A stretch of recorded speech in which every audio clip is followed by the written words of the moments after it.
Habitual drunkenness is not one of those sins which time and grace will correct. To cure this sin, not an ordinary grace but a miracle of grace is required. You ask me why drunken people are so rarely converted. This is the reason. It is that they have neither faith, nor religion, nor pity, nor respect for holy things.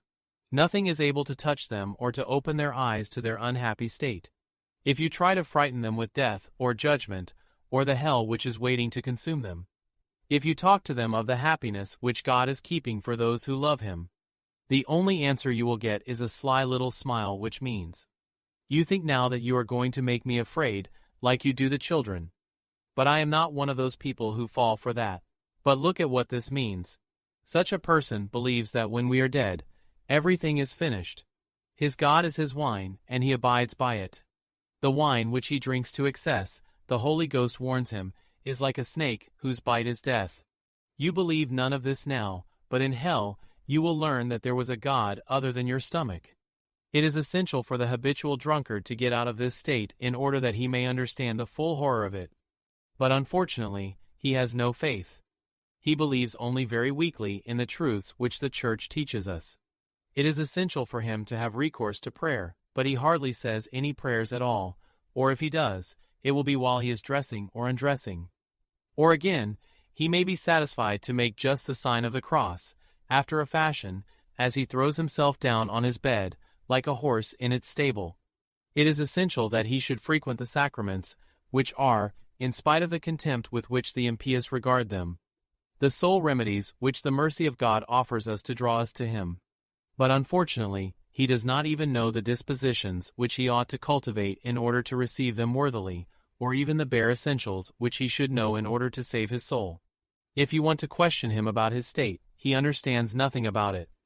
As his contradictory answers show, if at the time of a jubilee, or of a mission, or something like that, he wants to keep up appearances, he will be content to tell barely the half of his sins, and still burdened with the others, he will approach the altar.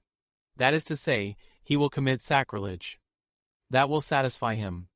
Dear God, what a dreadful state is that of the habitual drunkard, and how hard it is to be able to leave it. The prophet Isaiah tells us that habitual drunkards are useless as far as the doing of good on earth is concerned, but that they are very dangerous when it comes to the doing of evil.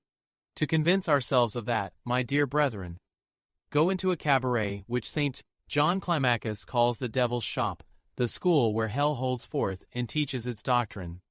The place where souls are sold, where homes are ruined, where health deteriorates, where quarrels begin, and where murders are committed. Ah, fool! What do you learn there? You know that better than I do. Take a look at this poor drunkard, my dear brethren. He is full of wine and his purse is empty. He throws himself down on a bench or a table. He is amazed in the morning to find himself still in the cabaret, when he thought that he was at home. He takes himself off after having spent all his money, and often, in order to be able to leave, he is forced to leave his hat or coat in pledge for the wine he has drunk. When he arrives home, his poor wife and their children, whom he has left without bread, and only their eyes to weep with, have to take flight from him unless they want to be ill-treated, as if they were the cause of his spending all his money and getting his affairs into the bad state in which they are. Ah, dear Lord, how deplorable is the state of the habitual drunkard! The Council of Mayence wisely tells us that a drunkard breaks the 10 commandments of God. It is greatly to be feared that those who are gripped by this vice never cure themselves of it. Ah, fool! Let us pray to the all-merciful God to preserve us from it.